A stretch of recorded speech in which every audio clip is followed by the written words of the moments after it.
Hello everyone, welcome to the M. आज मैं आप लोगों के बीच जीएस प्रैक्टिस सीरीज का तीसरा वीडियो लेकर उपस्थित हुआ हूं। आप इस वीडियो में दिखाए गए प्रैक्टिस क्विज का अभ्यास करें और अपना स्कोर अवश्य चेक करें। यदि आपको यह प्रैक्टिस क्विज अच्छा लगता है तो मेरे चैनल को लाइक, शेयर और सब्सक्राइब करना बिल्कुल ही ना भूलें।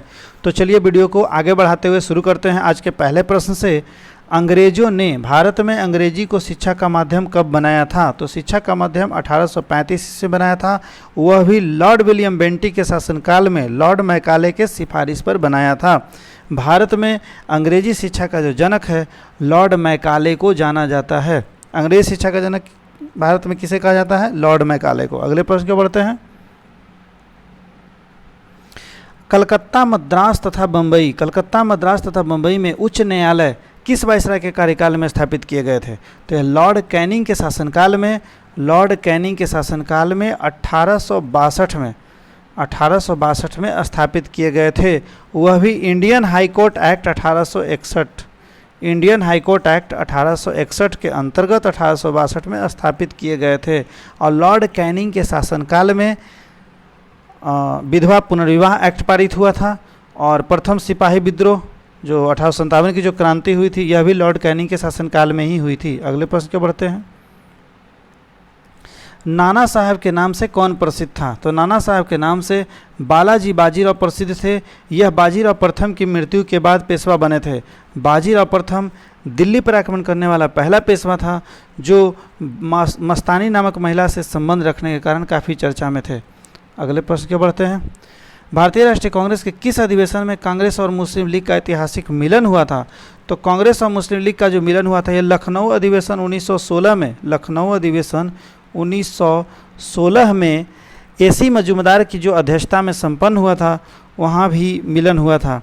जबकि सूरत अधिवेशन जो 1907 में संपन्न हुआ था, कांग्रेस का जो सूरत अधिवेशन था यह 1907 में संपन्न हुआ था, इसमें कांग्रेस में फूट पड़ चुकी थी। और भारतीय राष्ट्रीय कांग्रेस का जो पहला अधिवेशन था यह बम्बई में 1885 ईस्वी में WC बनर्जी की अध्यक्षता में संपन्न हुआ था। चलिए अगले प्रश्न के बढ़ते हैं। इब्न बतूता किसके शासनकाल में भारत आया था? तो इब्न बतूता मोहम्मद बिन तुगलक के शासनकाल में भारत आया था, जो मोरक्को का नागरिक था। इब्न बतूता मोहम्मद बिन तुगलक के शासनकाल में भारत आया था, जो मोरक्को का नागरिक था। और इब्न बतूता ने एक पुस्तक लिखा था जिसका नाम था रेहला। रेहला याद रखेंगे इसका, रेहला। 1977 के इम्पीरियल दरबार में हाथ में काती हुई 1977 के इम्पीरियल दरबार में हाथ से काती हुई खादी के कपड़े पहनकर कौन आ गया था? तो ये जीवी जोशी गए थे। जीवी जोशी, जिनका पूरा नाम है गणेश वासुदेव जोशी। चलिए अगले प्रश्न को बढ़ते हैं।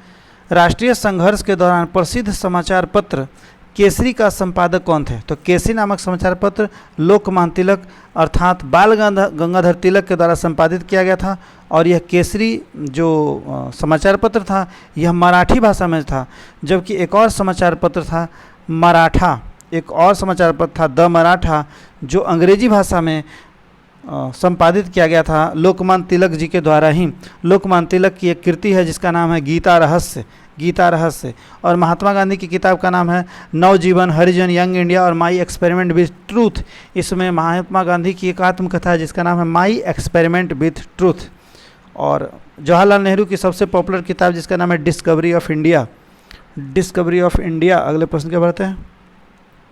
निम्नलिखित बहमनी शासकों में से बीजापुर में प्रसिद्ध गोल गुंबज का निर्माण किसने करा? तो बीजापुर का गोल गुंबज बनाया था यूसुफ आदिल शाह ने। और मैंने बताया पहले वाले वीडियो में कि बीजापुर कर्नाटक में अवस्थित है और यहाँ जो गोल गुंबज है यह भारत का सबसे बड़ा गुंबज है। अगले प्रश्न को बढ़ते हैं। शक संवत किसने और कब शुरू किया? शक संवत कनिष्क ने 78 ईस्वी में शुरू किया था। और इस संवत को भारत की सरकार ने अपनाया था। भारत के सरकार का जो कैलेंडर है इसी संवत पर आधारित है और इसे अपनाया गया था भारत सरकार के द्वारा 22 मार्च 1957 को, 22 मार्च 1957 को अपनाया गया था भारत सरकार के द्वारा। और इस संवत के अनुसार पहला जो महीना होता है चैत होता है और सबसे अंतिम जो महीना होता है वो फागुन होता है। अगले प्रश्न के बढ़ते हैं। किस नगर को नवाबों की नगरी कहा जाता है? तो लखनऊ को नवाबों की नगरी कहा जाता है। जबकि नागपुर खट्टे फलों के लिए प्रसिद्ध है, कलकत्ता महलों का शहर के लिए प्रसिद्ध है। अगले प्रश्न को बढ़ते हैं। भारत के नियंत्रक महालेखा परीक्षक का कार्यकाल कितने वर्ष का होता है? तो यह 6 वर्ष का होता है। 6 वर्ष नहीं है तो या तो 65 वर्ष, 6 वर्ष या 65 वर्ष, दोनों में से जो पहले हो जाए वो उसका कार्यकाल होता है। और नियंत्रक महालेखा परीक्षक की नियुक्ति राष्ट्रपति के द्वारा किया जाता है। आर्टिकल 148 के अंतर्गत, अनुच्छेद 148 के तहत भारत के नियंत्रक महालेखा परीक्षक की नियुक्ति राष्ट्रपति के द्वारा की जाती है। चलिए, भारत का मानक समय ग्रीनविच मीन टाइम से कितना आगे है? तो यह आगे है 5.5 घंटा। चलिए, 5.5 घंटा कहीं नहीं दिख रहा है, 5.5 घंटा आगे है, 5 घंटा 30 मिनट, 5 घंटा 30 मिनट, 5.5 घंटा आगे चल रहा है। अगले प्रश्न को बढ़ते हैं। वैज्ञानिक समाजवाद के संस्थापक किसे माना जाता है? तो वैज्ञानिक समाजवाद के संस्थापक कार्ल मार्क्स को माना जाता है। कार्ल मार्क्स जर्मनी का नागरिक था, जिनकी 2 सबसे प्रमुख किताब है, जिसका नाम है दास कैपिटल और कम्युनिस्ट मैनिफेस्टो। कार्ल मार्क्स ने ही एक नारा दिया था जिसका नाम है दुनिया के मजदूर एक हों। चलिए, अगले प्रश्न को बढ़ते हैं। यूरोप का अखाड़ा किसे कहते हैं? यूरोप का अखाड़ा बेल्जियम कहा जाता है, जबकि यूरोप का खेल का मैदान स्विट्जरलैंड को कहा जाता है। अगले प्रश्न को बढ़ते हैं। लेट ड्रॉप शब्दावली किस खेल से संबंधित है? तो यह संबंधित है बैडमिंटन से। बैडमिंटन से संबंधित एक इंपॉर्टेंट शब्द है जो हमेशा एग्जाम में पूछता है, उसका नाम है लव। चलिए, और क्रिकेट का मैंने पहले बताया था, स्ट्रोक, गुगली, गली, popping crease, third man, fourth man, umpire, LBW सब क्रिकेट का है। चलिए, अगले प्रश्न पे बढ़ते हैं। प्रथम एशियाई खेल का आयोजन कहाँ किया गया था? प्रथम एशियाई खेल का आयोजन नई दिल्ली में किया गया था। 1951 में सर्वप्रथम यह नई दिल्ली में आयोजित किया गया था, 4 मार्च 1951 को। ठीक है, और यह प्रत्येक 4 वर्ष के अंतराल पे एशियाई खेल का आयोजन होता है। अंसा किस देश की संवाद समिति है? अंसा, तो अंसा इटली की संवाद समिति है। और रूस की संवाद समिति का नाम तास है। रूस की संवाद समिति का नाम तास है। भारत का यूएनआई भारत की संवाद समिति है। यूनिवार्ता भी है, PTI भी है। चलिए, अगले प्रश्न के बढ़ते हैं। क्षेत्रफल और अंतर्देशीय जल क्षेत्र की दृष्टि से रूस के बाद विश्व का सबसे बड़ा देश। क्षेत्रफल की दृष्टि से सबसे बड़ा देश तो रूस आता है, उसका दूसरा सबसे बड़ा देश है कनाडा। क्षेत्रफल अंतर्देशीय जल की दृष्टि से इसका सही उत्तर होगा कनाडा। तो सबसे बड़ा देश क्षेत्रफल की दृष्टि से रूस है, उसके बाद कनाडा है, कनाडा के बाद चीन है, चीन के बाद USA है, अमेरिका है, उसके बाद ब्राज़ील है, उसके बाद ऑस्ट्रेलिया है, उसके बाद इंडिया है, उसके बाद अर्जेंटीना है। भारत का स्थान क्षेत्रफल की दृष्टि से 7वां है और 8वां स्थान अर्जेंटीना का आता है। ध्यान देंगे, 8वां स्थान अर्जेंटीना का है और 7वां स्थान इंडिया का है, 6ठा स्थान ऑस्ट्रेलिया का है। ये क्षेत्रफल की दृष्टि से हुआ, जबकि जनसंख्या के दृष्टिकोण से पहला स्थान चीन का आता है, दूसरा स्थान इंडिया का और तीसरा स्थान अमेरिका का आता है। अगले प्रश्न को बढ़ते हैं। मुगल बादशाह शाहजहां के काल में भारत आने वाला विदेशी यात्री पीटर मुंडी किस देश का था? तो पीटर मुंडी इटली का नागरिक था, इटली का। फिलॉसफी ऑफ द बम नामक क्रांतिकारी लघु पुस्तिका की रचना किसने किया था? फिलॉसफी ऑफ द बम भगवती चरण बोहरा की किताब है। भगवती चरण बोहरा की किताब है फिलॉसफी ऑफ द बम। चलिए, भारतीय संविधान के अनुच्छेद 19 द्वारा कितने तरह की स्वतंत्रता भारतीय नागरिकों को दिया गया है? अनुच्छेद 19 में कितने तरह की स्वतंत्रता का वर्णन है? कुल 6 स्वतंत्रता का वर्णन है, कुल 6। पहले 7 था, जिसमें से 1 हटा दिया गया। संपत्ति का जो अधिकार था उसे हटाया गया और अभी कुल 6 इसमें स्वतंत्रता है। और भारत में जो मौलिक अधिकार हैं वह भारतीय संविधान के भाग 3 में अनुच्छेद 12 से 35 में वर्णन किया गया है। भारतीय संविधान में भाग 3 में मौलिक अधिकार का वर्णन अनुच्छेद 12 से 35 में है और कुल 6 मौलिक अधिकार हैं। कुल 6 मौलिक अधिकार हैं। समानता का अधिकार, स्वतंत्रता का अधिकार, शोषण के विरुद्ध अधिकार, धार्मिक स्वतंत्रता का अधिकार, संस्कृति और शिक्षा का अधिकार, संवैधानिक उपचारों का अधिकार। चलिए, अगले प्रश्न की ओर बढ़ते हैं। भारतीय स्टेट बैंक का राष्ट्रीयकरण किस वर्ष किया गया था? स्टेट बैंक का राष्ट्रीयकरण 1955 में किया गया था। 1955 में। पहले इसे इंपीरियल बैंक के रूप में जाना जाता था, जिसकी स्थापना 1921 में हुई थी। Indian institute of sugar technology किस नगर में अवस्थित है? तो ये कानपुर में अवस्थित है। जबकि चेन्नई में केंद्रीय चमड़ा अनुसंधान संस्थान चेन्नई में अवस्थित है। अगले प्रश्न के बढ़ते हैं। भारतीय संविधान की 7वीं अनुसूची के अनुसार बिजली आती है, तो 7वीं अनुसूची के अनुसार बिजली जो है समवर्ती सूची में आता है। समवर्ती सूची में शिक्षा भी आता है, वन, पर्यावरण, समाचार पत्र सब समवर्ती सूची में आते हैं। चलिए, धूपगढ़ किस पर्वत श्रेणी की सर्वोच्च चोटी है? धूपगढ़ मध्य प्रदेश में आता है। यह सतपुड़ा की सर्वोच्च चोटी है, धूपगढ़। और हिमालय की सर्वोच्च चोटी माउंट एवरेस्ट है, जो विश्व की सबसे ऊंची चोटी है माउंट एवरेस्ट, 8848 मीटर। चलिए, अरावली यह राजस्थान की पहाड़ी है, इसकी सबसे ऊंची चोटी जो है गुरु शिखर है, गुरु शिखर। नीलगिरी, नीलगिरी तमिलनाडु में अवस्थित है और इसकी सबसे ऊंची चोटी डोडा बेटा है। जो डोडा बेटा दक्षिण भारत की दूसरी सबसे ऊंची चोटी है। दक्षिण भारत की सबसे ऊंची चोटी जो है अनाईमुडी है। दक्षिण भारत की सबसे ऊंची चोटी अनाईमुडी है जो अन्नामलाई पर्वत पर स्थित है, जबकि डोडा बेटा दक्षिण भारत की दूसरी सबसे ऊंची चोटी है जो नीलगिरी की पहाड़ी में अवस्थित है। अगले प्रश्न की ओर बढ़ते हैं। खट्टे फलों के लिए कौन सी जलवायु उपयुक्त है? भूमध्यसागरीय जलवायु, भूमध्यसागरीय जलवायु। इग्लू किसका निवास स्थान है? एस्किमो प्रजाति का। इग्लू जो होते हैं बर्फ के जो घर बने होते हैं उसी को इग्लू कहा जाता है। चलिए अगले प्रश्न की ओर बढ़ते हैं। ओजोन परत वायुमंडल के किस भाग में पाया जाता है? ओजोन परत समताप मंडल में पाया जाता है। समताप मंडल में ओजोन परत। ऋग्वेद के किस मंडल में पहली बार शूद्र का प्रयोग किया गया? शूद्र का उल्लेख। ऋग्वेद में टोटल 10 मंडल है। ऋग्वेद में 10 मंडल है और 10वें मंडल में ही शूद्र का प्रयोग किया गया है। इस 10वें मंडल में ब्राह्मण, क्षत्रिय, वैश्य, शूद्र 4 प्रकार के वर्ण का वर्णन किया गया है। 4 वर्ण का उल्लेख किया गया है ऋग्वेद के 10वें मंडल में, ब्राह्मण, क्षत्रिय, वैश्य और शूद्र। चलिए, और ऋग्वेद के 9वें मंडल में देवता सोम का वर्णन है। तीसरे मंडल में गायत्री मंत्र का वर्णन है। चलिए अगले प्रश्न के बढ़ते हैं। गरीबी हटाने के लिए पहली बार किस योजना पर जोर दिया गया था? गरीबी हटाने के लिए पहली बार 5वीं पंचवर्षीय योजना पर जोर दिया गया था और 1972 में श्रीमती इंदिरा गांधी द्वारा गरीबी हटाओ का नारा दिया गया था। 1972 में गरीबी हटाओ का नारा श्रीमती इंदिरा गांधी ने दी थी। चलिए अगले प्रश्न के बढ़ते हैं। कौन सही सुमेलित नहीं है? कौन सही सुमेलित नहीं है? तो सेवा सदन के संस्थापक, सेवा सदन जुड़े थे BM मालवारी, ये सही है। शारदा सदन महादेव गोविंद रानडे, ये बिल्कुल गलत है। चलिए इसका सही उत्तर यही होगा।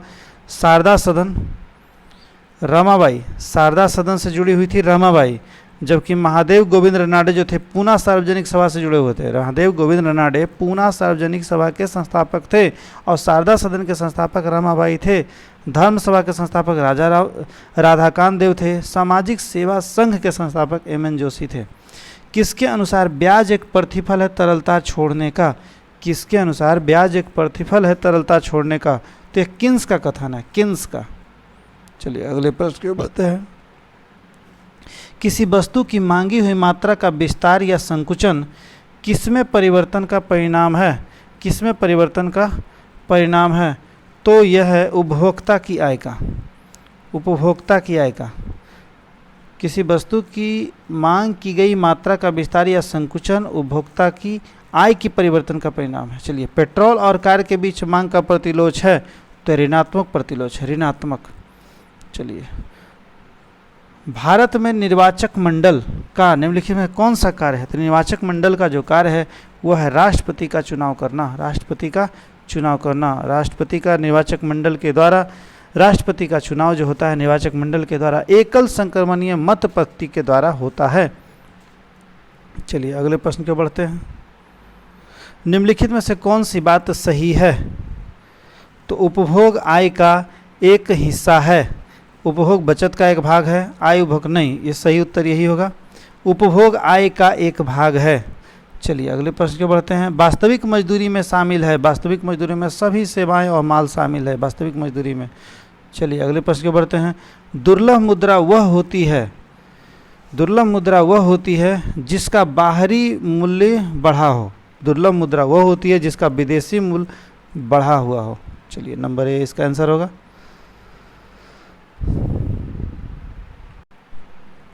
राज्य सरकार के कार्य किसके नाम से कार्यान्वित किए जाते हैं? तो राज्य सरकार के कार्य राज्य के राज्यपाल के नाम से कार्यान्वित किए जाते हैं। राज्य का संवैधानिक प्रमुख राज्यपाल होता है, इस कारण राज्य सरकार के सभी कार्य राज्यपाल के नाम से कार्यान्वित किए जाते हैं, जबकि राज्य का वास्तविक प्रधान मुख्यमंत्री होता है।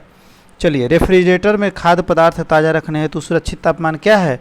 तो यह 4 डिग्री सी होता है। रेफ्रिजरेटर में खाद्य पदार्थ सुरक्षित रहता है 4 डिग्री सेंटीग्रेड पे। और रेफ्रिजरेटर में जिस गैस का प्रयोग होता है उसका नाम है फ्रियॉन। चलिए अगले प्रश्न की बढ़ते हैं। स्वचालित कलाई घड़ियों में ऊर्जा मिलती है। स्वचालित कलाई घड़ियों में ऊर्जा मिलती है हमारे हाथ के विभिन्न संचालन से, हमारे हाथ के विभिन्न संचालन से मिलती है। और बैटरी से जो घड़ी चलती है उसमें ऊर्जा मिलती है बैटरी से। थर्मोस्टेट वह यंत्र है जो किसी निकाय का दाब किसी निकाय का तापक्रम, किसी निकाय का तापक्रम स्वनियंत्रित करता है। सी इसका उत्तर होगा। थर्मोस्टेट वही यंत्र है जो किसी निकाय का तापक्रम स्वनियंत्रित करता है। चलिए अगले प्रश्न को बढ़ते हैं। प्रेशर कुकर में खाना जल्दी पकता है क्योंकि अधिक दाब पर पानी कम तापक्रम पर उबलता है। अधिक दाब पर पानी अधिक तापक्रम पर उबलता है। बी। प्रेशर कुकर में खाना जल्दी इसलिए पकता है क्योंकि अत्यधिक दाब होने के कारण अधिक तापक्रम पर उबलने लगता है पानी। अगले प्रश्न को बढ़ते हैं। गर्मियों में सफ़ेद कपड़े पहनना ज़्यादा आरामदेह होता है क्योंकि ये अपने ऊपर पड़ने वाले सारी ऊष्मा को परावर्तित कर देते हैं। गर्मियों में सफ़ेद कपड़े इसलिए आरामदेह होते हैं क्योंकि इसके ऊपर जितने भी लाइट पड़ते हैं, जितने भी प्रकाश पड़ते हैं, वो सारे ऊष्मा को परावर्तित कर दिए जाते हैं। अगले प्रश्न को बढ़ते हैं। 3 पिन बिजली के प्लग में सबसे लंबी पिन को जोड़ना चाहिए आधार सिरे से। चलिए अगले प्रश्न को बढ़ते हैं। कौन सा कथन सही नहीं है? कौन सा कथन सही नहीं है? तो एयर कंडीशनर और एयर कूलर दोनों तापक्रम नियंत्रित करते हैं, बिल्कुल सही है। एयर कंडीशनर एयर कूलर दोनों आता नियंत्रित करते, ये बिल्कुल गलत है, ये बिल्कुल गलत है। एयर कंडीशनर आता नियंत्रित करता है परंतु एयर कूलर आता नहीं नियंत्रित करता है, ये भी सही है। दोनों वायु गति नियंत्रित करता है, सब सही है। इसमें एक गलत उत्तर होगा। एयर कंडीशनर एयर कूलर दोनों आता नियंत्रित नहीं, एयर कंडीशनर आर्द्रता को नियंत्रित करता है परंतु एयर कूलर आर्द्रता को नियंत्रित नहीं करता है। अगले प्रश्न को बढ़ते हैं। जब टीवी का स्विच ऑन किया जाता है तो ध्वनि पहले सुनाई देती है। तो यही श्रव्य तुरंत सुनाई देती है लेकिन दृश्य बाद में दिखाई देती है, क्योंकि दृश्य को कुछ अभ्यास करना चाहिए। बी आंसर होगा। जब टीवी का स्विच ऑन किया जाता है तो सबसे पहले ध्वनि सुनाई देती है, उसके बाद उसका चित्र। अगले प्रश्न के बढ़ते हैं। कौन एक उप परमाणु कण है? उप परमाणु कण, उप का परमाणु कण नहीं है, इसका उत्तर होगा उप परमाणु कण नहीं है, तो इसका उत्तर होगा न्यूट्रॉनो। इलेक्ट्रॉन, प्रोटॉन, न्यूट्रॉन तो है। चलिए अगले प्रश्न को बढ़ते हैं। मियोसिस की कौन सी अवस्था में कियाज मेटा बनता है?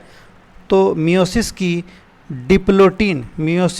डिप्लोटीन अवस्था में कियाज मेटा बनता है। अग्नाशय में कौन सा हार्मोन बनता है? तो अग्नाशय में इंसुलिन नामक हार्मोन बनता है, इंसुलिन। और इंसुलिन अग्नाशय के बीटा सेल से निकलता है। इंसुलिन अग्नाशय के बीटा सेल से निकलता है और इंसुलिन की कमी से मानव में डायबिटीज या मधुमेह नामक रोग हो जाता है। इंसुलिन की खोज जो है बेटिंग एवं बेस्ट नामक वैज्ञानिक ने किया था, बेटिंग एवं बेस्ट। चलिए हीमोग्लोबिन के बनने में कौन सी धातु मुख्य है? हीमोग्लोबिन के बनने में लोहा, जिसमें हीमोग्लोबिन में हीम नामक रंजक और ग्लोबिन नामक प्रोटीन पाया जाता है। चलिए रक्त में हीमोग्लोबिन ही पाया जाता है। कौन सी गैस पर्यावरण को प्रदूषित करता है? तो पर्यावरण को प्रदूषित करने वाला गैस, इसमें सारे गैस पर्यावरण को प्रदूषित नहीं करते हैं, लेकिन ऑप्शन के अनुसार CO2 सही होगा क्योंकि CO2 ग्रीन हाउस गैस को प्रभावित करता है। ग्रीन हाउस गैस का मुख्य कारण CO2 है, इसलिए इसका उत्तर होगा CO2। चलिए ऐसे इसका उत्तर होना चाहिए था कार्बन मोनोऑक्साइड, CO होता तो उसका उत्तर हो जाता। पर्यावरण को प्रदूषित करने वाली गैस है, लेकिन यहाँ पे CO2 है तो CO2 को माना जा सकता है क्योंकि CO2 ग्रीन हाउस गैस है। चलिए अगले प्रश्न के बढ़ते हैं।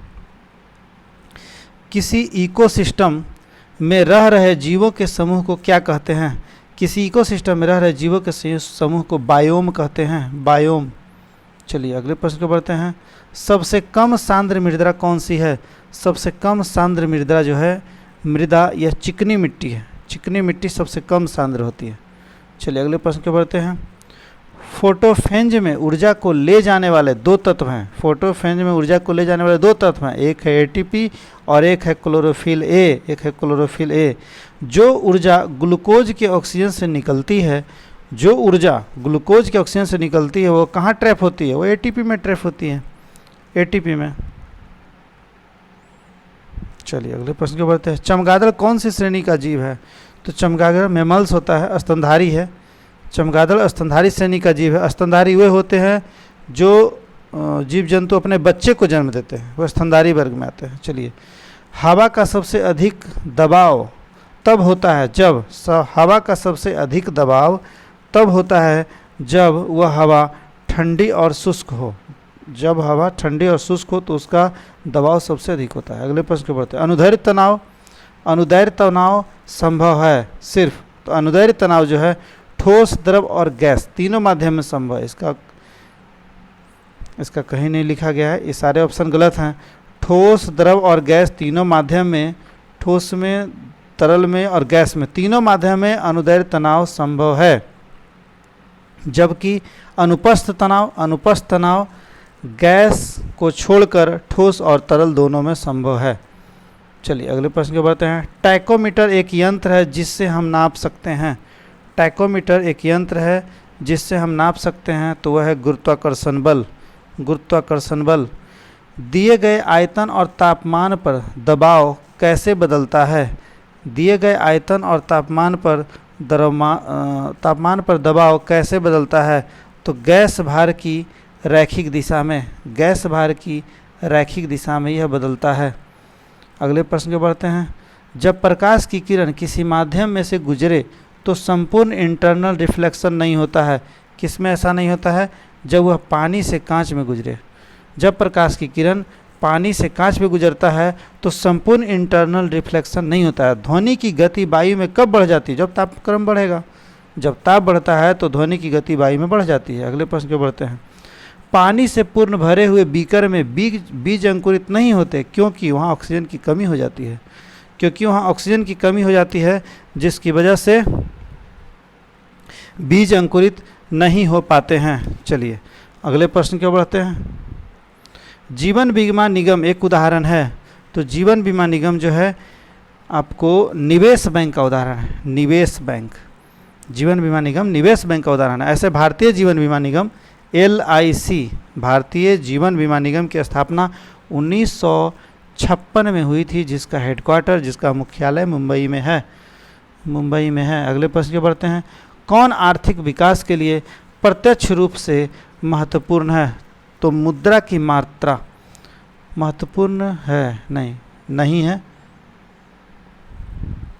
कौन आर्थिक विकास के लिए प्रत्यक्ष रूप से महत्वपूर्ण नहीं है? तो मुद्रा की मात्रा महत्वपूर्ण नहीं है। बचत दर, मूल्य स्थिरता, संसाधनों का उपयोग, ये इन सारे चीज़ों का प्रयोग कर आर्थिक विकास किया जा सकता है, लेकिन मुद्रा की मात्रा के द्वारा नहीं किया जा सकता। तो इसका सही उत्तर होगा महत्वपूर्ण नहीं है, मुद्रा की मात्रा। भारतीय संविधान को संविधान सभा द्वारा कब अंगीकृत किया गया? तो अंगीकृत किया गया था 26 नवंबर 1949 को। 26 नवंबर 1949 को अंगीकृत किया गया था, जबकि लागू किया गया था 26 जनवरी 1950 को।